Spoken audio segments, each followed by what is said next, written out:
Shabbos between Mincha and Ma'ariv, when Rabbi Bendet learns the Sikha from the Rebbe, it will be the Siyum V'Chesim of the Kinus Torah. Siyum in the sense that it's only a formal conclusion, but it will be a beginning for Limud Torah for the whole year. At any rate, tonight I'd like to call upon, what the speakers will say, a childhood friend. We speak tonight upon Menigla the Torah is Rabbi who's described as Eivus Abrius and Makarvan Latera. I don't want to compare anybody to Rabbi Nachman, but our speaker certainly qualifies as Eivus Abrius.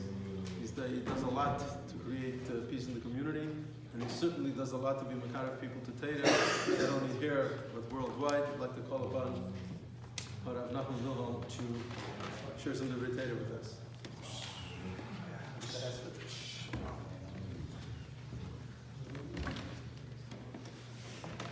Okay, good morning.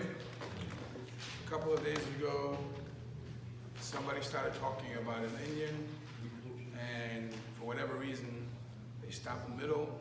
So I figured I am actually the pinch hitter for today. Somebody else was supposed to be. I figured I'll continue on the Indian he spoke about.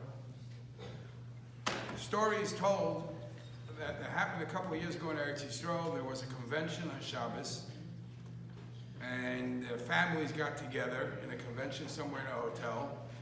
So usually when there's a gathering, they designate one area where everybody benches licht, where the women bench licht. So Baruch Hashem, there was a big group of people, a large group of people. So the table became very fast full of licht. And one of the people helping set up, non-Jew, just brought another chair closer to a chair or two closer to the table, and they started piling up more licht because they needed more space. Halachically, if it's not done properly, those chairs become a basis l'dam or aser, and those chairs become muktzah. All right, let one or two chairs become muktzah. The problem was, once the candles were extinguished, the people helping set up, who are not Jewish again, took those chairs and mixed it with the rest of the chairs in the hall. And now we run into a major issue, because you have chairs that are muktzah, that is amongst hundreds of chairs. Muktzah is a type of issur which expires because it's only on Shabbos. So for those who learned the other day, a muktzah might be categorized as a davar sheyesh le'matirim, because at the end of Shabbos, all chairs are mutter. You just have to wait it out. And in Halacha says, davar sheyesh le'matirim afilu ba'elef lo'yvatel. So it could be 1,000 chairs now. You shouldn't be able to choose to sit on any of them because they might be the muktzah chair. I read this story, and I read that Gedolim in Eretz Yisrael were debating what to do. Here you have a big convention, maybe in a Sheikh Chabad convention or something like that, and now nobody has where to sit because you might not be able to use any of the chairs. Could you also say something that's not yours? All right. So let's talk about this a minute. For those who learned the other day, what you're going to learn now is Aleph Beis. There was a big machlekes between Rabbi Yehuda and the Chachamim. Rabbi Yehuda says when there is a taruvis, when there is a mixture, the mixture of min b'minoi is the strictest. Min b'minoi means two of the same sort is aser b'mashu. The smallest amount becomes aser. Rabbi Yehuda learns this from the dam hapar and the dam hasoyer. Hapar is a bull, has a lot of blood. Soyer is a ram has very, very little blood. A goat has very little blood, and yet when the two bloods are mixed, the Torah, even though they're mixed together, the Torah still calls dam hasar. Isn't it completely lost? The bucket of dam hapar is so much more. So Rabbi Yehuda comes along and says, because it's min b'mino, it's two of the same sort, they're both blood, it does not become batel. Finish. The Chachamim come along and the Chachamim say, oh, it's a difference. That's two min b'mina, two of the same sort of both things that are kachim, both things that are halik. Halik things don't become batal. Incidentally, it's a tremendous lesson of Avodas Hashem. Min b'mina, Yidden amongst themselves, I'll soon explain what's a shita, never become batal. As great as you are, halik things don't become batal. However, when it comes to inyanim that are isser v'heter, things that some things are usable, something are edible, some things are not, it's a different ball game. So the Chachamim come along and have the opposite shita, and that's what we paskin like. The Chachamim say, min b'mina is easily become batal. Min b'einay mina, things that mix and they don't have the same taste, oh, that's where shishim kicks in. That's where Roiv, Shishim, Filubela, it's primarily by min b'einay mina. All right, remember that a second.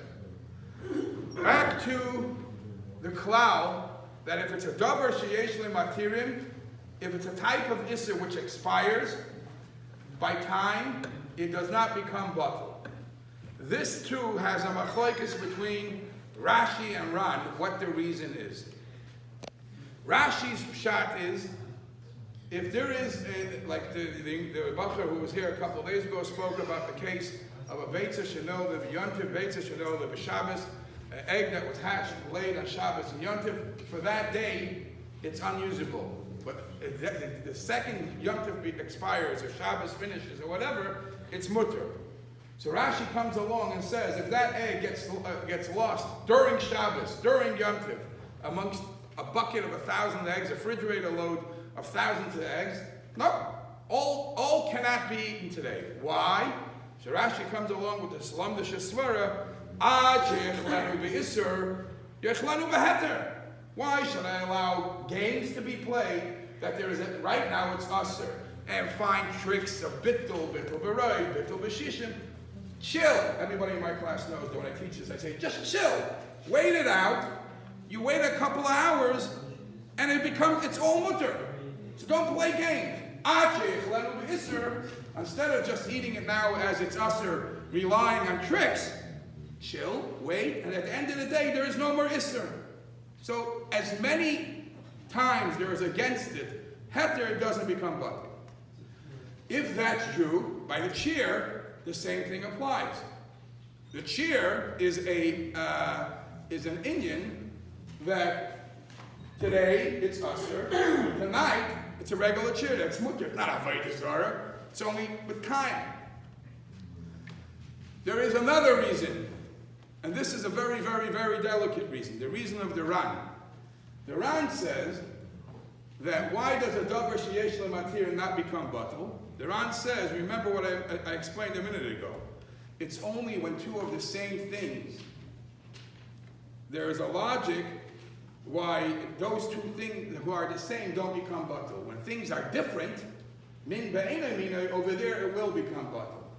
This item, which is only temporarily usher, with time it becomes the same as the other. It becomes mutter as the other. So it's like Rabbi Yehuda's shita of min b'mina. And even the Chachamim would agree, in a case like that, it won't become batal.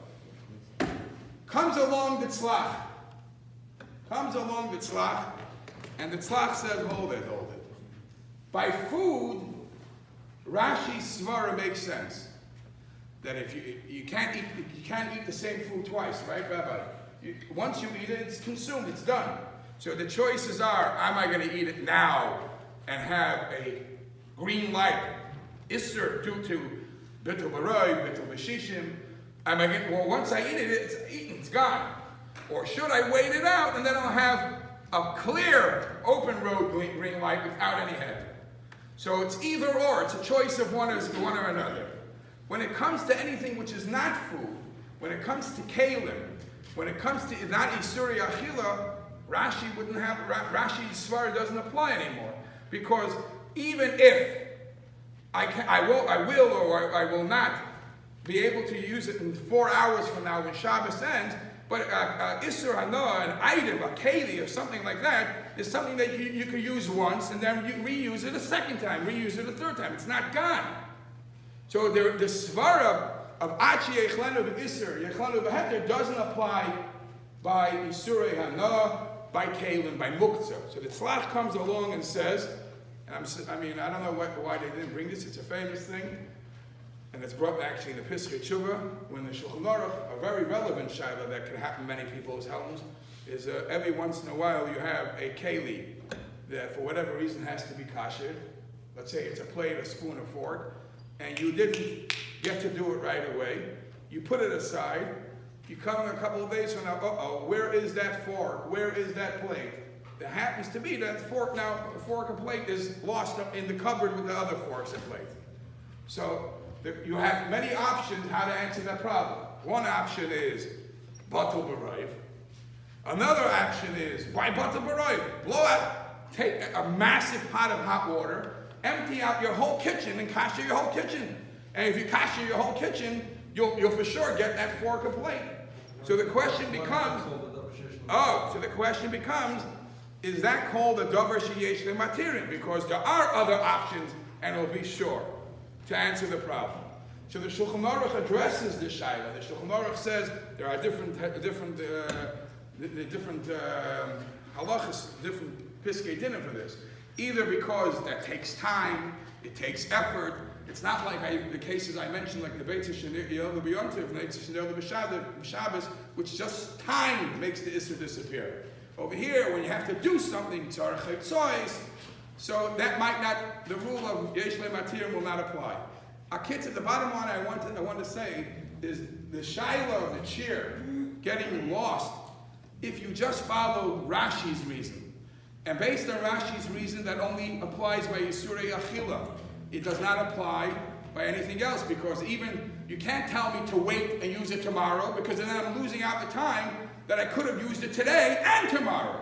So the whole svara to be machmir doesn't apply, and the rule of yesh le'matir will not apply, and the whole celebration could have sat comfortably in the chairs, and yoichlu anovim yizbo, and it would be a great yom.